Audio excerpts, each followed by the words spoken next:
Kosoguin, là où nous sommes. Il s'agit d'un site de 1,37 hectares. Donc les infrastructures qu'on a, nous avons le château, nous avons un bassin piscicole, nous avons un poste de surveillance, un local technique, nous avons donc le champ solaire par là, et ensuite nous avons donc les latrines. Voilà.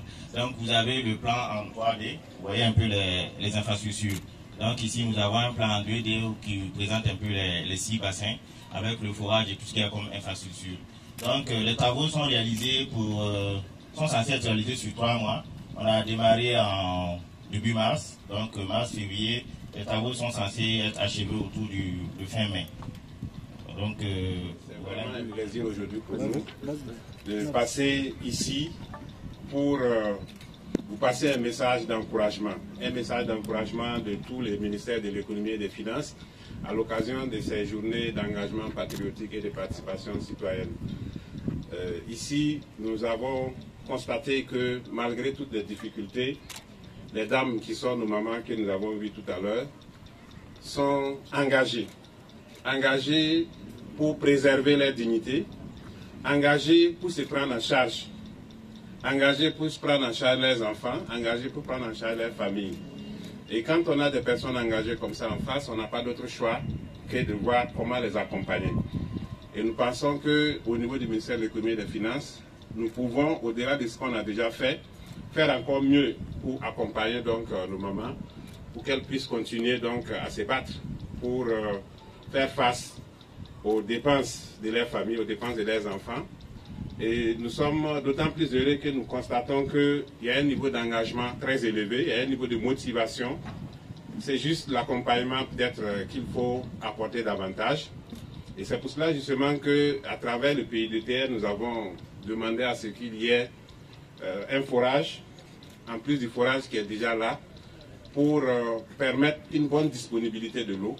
Parce que nous sommes convaincus que s'il y a assez d'eau, les femmes se battent déjà, donc elles auront les ressources nécessaires pour pouvoir atteindre les objectifs en termes de production. Et au-delà du forage, il y a aussi des aménagements en cours.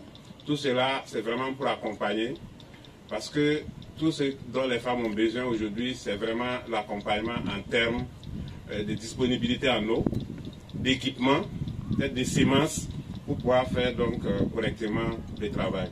Et au niveau du ministère, nous nous engageons à les accompagner dans ce sens. Donc j'annonce que dans les jours à venir, nous allons mettre des équipements à la disposition des femmes qui travaillent ici.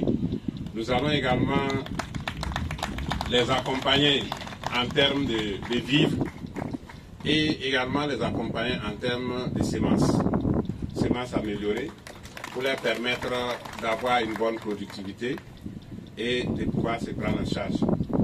Donc je voudrais saluer aussi l'engagement du président de la délégation spéciale de l'arrondissement 4 qui s'est engagé solennellement à faire tout pour accompagner aussi les dames dans la préservation bien sûr de cet espace vital qui est un espace très important, un poumon pour l'espace de l'arrondissement.